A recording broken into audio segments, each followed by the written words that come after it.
তোমরা যারা 2020-21 শিক্ষাবর্ষে ঢাকা বিশ্ববিদ্যালয়ের বি ইউনিট অর্থাৎ খ ইউনিটের ভর্তি ইচ্ছুক পরীক্ষার্থী রয়েছে, আজকে আমরা কথা বলবো তোমাদের রিটেন অংশ নিয়ে, অর্থাৎ আমাদের লিখিত অংশে তোমাদের বি ইউনিটে যা যা বিষয় আছে সেই বিষয়গুলো নিয়ে কথা বলবো এবং ওই বিষয়গুলো কোথা থেকে পড়লে ভালো হবে এবং কিভাবে তোমরা সর্বোচ্চ নাম্বার তুলতে পারবে, এরকম বিষয়গুলো নিয়ে আজকে আমরা কথা বলতে যাব এবং আশা করি তোমাদের জন্য খুবই ভালো হবে, হেল্পফুল হবে। তো 2019-20 শিক্ষাবর্ষ অর্থাৎ গত বছর বলতে 2020 না 19 সালে, কারণ 20 সালে তো আমাদের ঢাকা বিশ্ববিদ্যালয়ের কোনো পরীক্ষা হয়নি, এটা তোমরা জানো।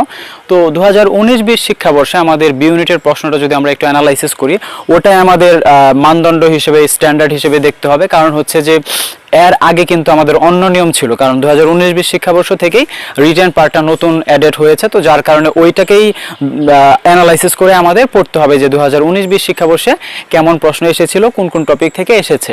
তো আমরা জানি যে ঢাকা বিশ্ববিদ্যালয়ের বি ইউনিট অর্থাৎ খ ইউনিটে প্রশ্ন হয়ে থাকে বেসিক্যালি 3টি বিষয়ের উপরে। এমসিকিউ যদি ধরি, বাংলা, ইংলিশ এবং সাধারণ জ্ঞান। সাধারণ জ্ঞানটা 2টি সেগমেন্ট আছে, বাংলাদেশ এবং আন্তর্জাতিক বিষয়গুলি, কিন্তু আমরা একটা বিষয় হিসেবে ধরবো যে সাধারণ জ্ঞান। তো এই 3টি বিষয়ের উপরে কিন্তু প্রশ্নটা করা হয়, কিন্তু রিটেনে কিন্তু এই 3টি টপিক থেকে প্রশ্ন আসেনি 2019-20 শিক্ষাবর্ষের ঢাকা বিশ্ববিদ্যালয়ের বি ইউনিটের প্রশ্নে।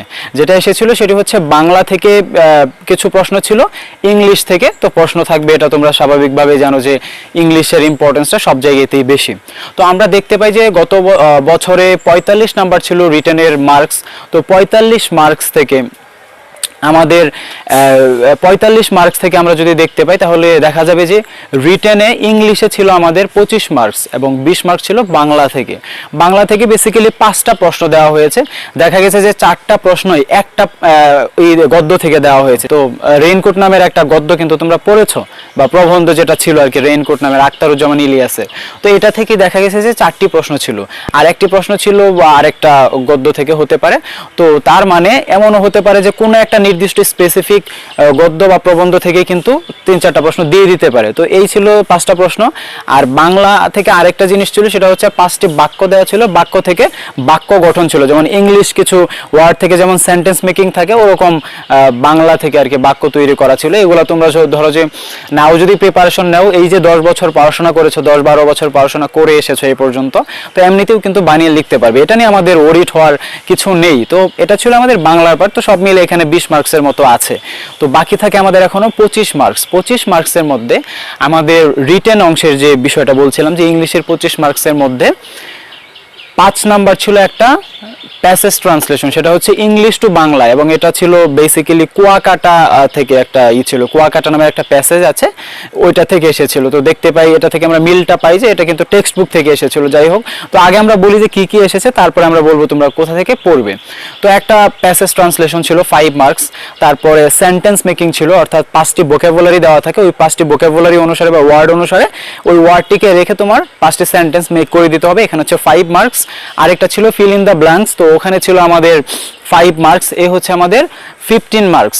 আর আমরা যদি পরে কি আছে ধরি, তাহলে দেখা যাবে যে 10 নম্বরের একটি শর্ট প্যারাগ্রাফ ছিল। শর্ট প্যারাগ্রাফ বলতে এতটা শর্ট না, মানে মিডিয়াম বলা যাবে আর কি।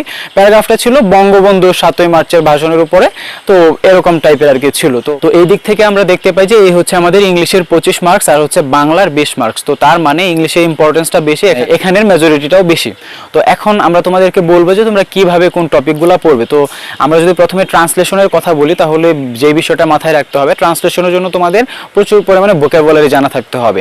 এমন না যে তুমি টেক্সট বুক মানে ফার্স্ট পেপার যে বই ছিল তোমাদের ইন্টারমিডিয়েটের, এটা মুখস্থ করে ফেললা একদম, এমনও না যে এটা থেকে হুবহু 100% কমন পড়বে, নাও পড়তে পারে, অন্য একটা আনসিন প্যাসেজও দিতে পারে যেটা তোমাদের আসলে ধারণাতে নেই। তো এরকমও হতে পারে। ট্রান্সলেশনের যে বিষয়টা নিয়ে যে প্রচুর পরিমাণে ভোকাবুলারি তোমার জানা থাকতে হবে। যখন তুমি অনেক ওয়ার্ডস জানবে, ভোকাবুলারির অর্থ জানবে, মিনিং জানবে, তখন কিন্তু তোমার যে কোনো সেন্টেন্সই কিন্তু ট্রান্সলেট করাটা সহজ হবে। আর প্যাসেজ ট্রান্সলেশন দেখে ভয় পাওয়ার কিছু নেই, কারণ একটা সেন্টেন্স থেকেই কিন্তু, একটা সেন্টেন্স দিয়ে যেমন একটা সেন্টেন্স ট্রান্সলেশন হয় তেমনি করে অনেকগুলো সেন্টেন্স মিলিয়েই কিন্তু একটা প্যাসেজ হয় বা ছোট একটা প্যাসেজ হয়ে থাকে। তো ওটা নিয়ে আমাদের ভয় পাওয়ার কিছু নাই যে প্যাসেজ ট্রান্সলেশন কঠিন বা এরকম অনেকে মনে করে থাকে। যাই হোক, তো তার মানে ভোকাবুলারি জানতে হবে, ভালো রকমের ভোকাবুলারির আয়ত্ত থাকতে হবে, তাহলে তুমি ট্রান্সলেশনে ভালো করতে পারবে। আর এছাড়াও তুমি যদি ট্রান্সলেশনে কিছু বেসিক নিয়ম শিখতে চাও তাহলে এই চ্যানেলে আরেকটি ভিডিও আপলোড করা আছে বেসিক ট্রান্সলেশনের উপরে, যে কিভাবে ট্রান্সলেট করতে হয় এই বিষয়টা তুমি ওই ভিডিওতে দেখে নিতে পারো, আমাদের চ্যানেলে আছে। যাই হোক, তো তারপরে আসি আমরা সেন্টেন্স মেকিং নিয়ে। 5টি ওয়ার্ড দেওয়া থাকবে, ভোকাবুলারি দেওয়া থাকবে, যেমন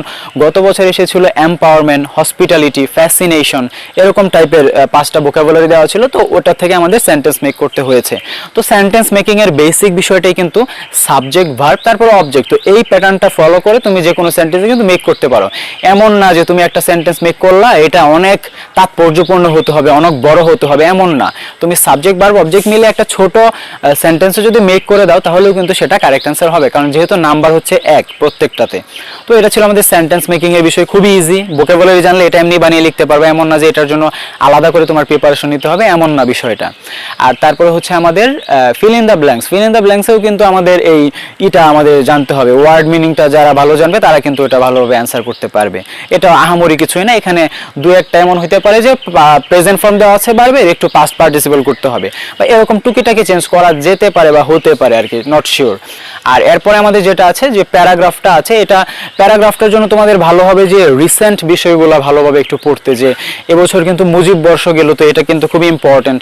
এবং ধরো যে পদ্মা সেতু নামের যে বিষয়টা আছে, পদ্মা সেতুর যে টপিকটা, মেট্রো রেলের যে টপিকটা, তারপরে ধরো যে করোনা ভাইরাসের যে বিষয়টা, কোভিড-19, এই বিষয়গুলো, রোহিঙ্গা ক্রাইসিস, এই বিষয়গুলো একটু ইম্পর্টেন্স বহন করে আর কি এই শর্ট প্যারাগ্রাফগুলোতে আসার মতো করে আর কি। যাই হোক, তো এগুলো ছিল আমাদের মোটামুটি ইংলিশের রিটেন পার্টের অংশ। আর বাংলা তো বললামই যে তোমরা কিন্তু 2 বছর পড়াশোনা করে এসেছো গদ্য পদ্য, তো গদ্য থেকে আর কি প্রশ্ন দিতে পারে অথবা কোনো একটা পদ্য থেকেও দিতে পারে। তো এটা তোমাদের জানাই থাকবে। এটা যদি ধরো যে আগামী 1 মাস তোমরা যদি নাও পড়াশোনা করো, তাও কিন্তু এটা থেকে তোমরা এমনিতেও বানিয়ে অ্যান্সার করতে পারবে, এটা এতটা সমস্যা হবে না। তো ইংলিশে যেটা বললাম যে ভোকাবুলারিতে ভালো করে সময় দাও, আয়ত্ত করো ভোকাবুলারি, কারণ এটা থেকে যেমন এমসিকিউ কাজে লাগবে, গ্রামাটিক্যালে অনেক সময় ভোকাবুলারি লাগে, এবং ট্রান্সলেশনেও কাজে লাগছে, ফিল ইন দ্য ব্ল্যাঙ্কসেও কাজে লাগছে, সেন্টেন্স মেকিংয়েও কাজে লাগছে। তো এটা থেকে আমরা কিন্তু একটা সামারি পেয়ে যাই যে ঢাকা বিশ্ববিদ্যালয়ের বি ইউনিটে কিন্তু তোমার ইংলিশে ভালো করতে হলে বা রিটেন পার্টে ভালো করতে হলে অবশ্যই ভালো রকমের ভোকাবুলারি বা ওয়ার্ড মিনিং জানতে হবে। তো এভাবে যদি তুমি প্রিপারেশন নাও তাহলে তোমার জন্য ঢাকা বিশ্ববিদ্যালয়ের বি ইউনিটের প্রস্তুতি খুবই ভালো হবে। আর আমি প্রত্যেক ভিডিওতেই কিছু না কিছু বলার চেষ্টা করি, তো একই কথা আমি প্রত্যেক ভিডিওতে বলার চেষ্টা করি, সেটা হচ্ছে যে তোমার যদি আগ্রহ না থাকে, তুমি যদি নিজের আগ্রহ নিয়ে সিনসিয়ারিটি নিয়ে পড়াশোনা না করো, বা ওই ঢাকা বিশ্ববিদ্যালয়ের বিষয়গুলো যদি তুমি ফ্যাসিনেটেড না করে যদি পড়াশোনা করো, তাহলে কিন্তু তোমার ওরকম পড়ার আগ্রহটা হবে না। তুমি এটা চিন্তা করবে যে ঢাকা বিশ্ববিদ্যালয়ে যাওয়ার পরে তোমার কি কি চেঞ্জেস হবে, কি কি পরিবর্তন হবে, তুমি কি কি পাবে, তুমি তোমার বাবা মাকে প্রাউড ফিল করাতে পারবে, তুমি নিজে প্রাউড ফিল হবে। তো এরকম অনেক বিষয় আছে এবং এগুলো তোমার ভাবতে হবে। আসলে স্বপ্ন সত্যি করার আগে স্বপ্ন নিয়ে ভাবতে হয় যে তুমি কি স্বপ্ন দেখছো বা কি পেতে চাচ্ছ, ঠিক আছে? তারপরে না আমরা পাবো। মানে তো সেটাই বলবো যে তুমি যদি আসলেই ঢাকা বিশ্ববিদ্যালয়ে ভর্তি হতে চাও বা চান্স পেতে চাও, তাহলে এমনভাবে পড়াশোনা করো যেন তোমার কাজে বা পড়াশোনার ধরনেই বোঝা যায় যে আসলে তুমি চান্স পাবে। প্রত্যেক রাতে তুমি এটা জাজ করবে যে আজকে তুমি পড়াশোনার লেভেলে ছিলা কিনা, বা আজকে তুমি ঢাকা বিশ্ববিদ্যালয়ে পড়ার মতো করে পড়েছো কিনা, এটা তোমার নিজের বিবেকই তোমাকে অ্যান্সারটা করবে। এভাবে যখন প্রত্যেক দিন পড়বা, এই যত দিন আছে এই দিনগুলোর মধ্যে তুমি খুব ভালো একটা প্রিপারেশন নিতে পারবে। তো এটাই ছিল তোমাদের ঢাকা বিশ্ববিদ্যালয়ের বি ইউনিটের রিটেন প্রস্তুতির জন্য সহায়ক কিছু কথা। আশা করি তোমাদের কাজে লাগবে, এবং এরপরে যদি তোমাদের কোনো প্রয়োজন থেকে থাকে তাহলে অবশ্যই তোমরা কমেন্ট করতে ভুলবে না। ইনশাআল্লাহ পরবর্তী কোনো ভিডিওতে তোমাদের সাথে দেখা হবে।